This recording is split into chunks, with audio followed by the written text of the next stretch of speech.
was super thrilled to be a speaker here when Stefan asked me to come. Really, for me, because the concept of risk management in the third sector, so charities and nonprofits, as I've been saying to people, it isn't new, but it's novel.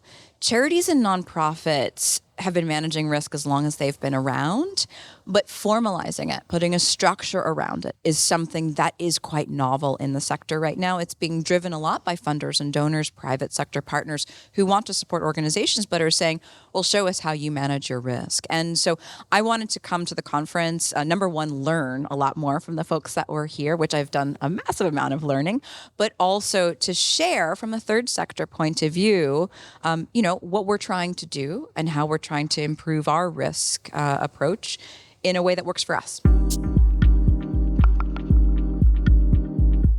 So what I spoke about during the conference this week was how charities and nonprofits and private sector organizations can work better together, particularly around the concepts of risk and compliance.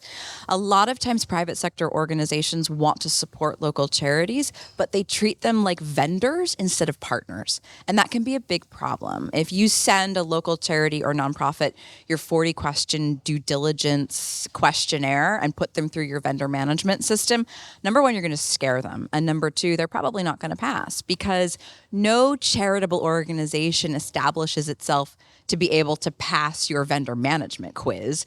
They establish themselves because they see a need in their community and they want to help their community. And so as a private sector organization, if you're looking at risk, working with a charity or a nonprofit might be a little bit risky, but they're not going to in any way be able to function as a vendor. So I was talking about how you want to approach them more as a partner than a threat.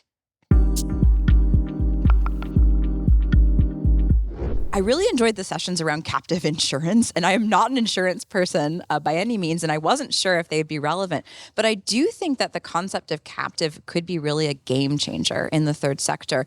A lot of times, small to medium-sized charities are underinsured or might consider themselves uninsurable. And they also need insurance products just like anybody else, but they don't know where to start. And so I think captive could be super interesting. I also really liked the session where we were talking about how we're going to use AI to do some predictive analysis around risks.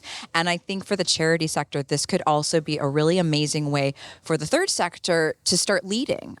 If you look at how cell phones really changed telecommunications. You have developing countries that never had to invest in a copper wire infrastructure, and they just went from nothing to cell phones.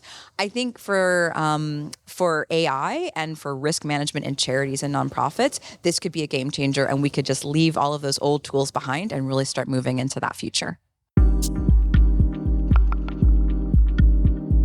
You never know what you're going to get.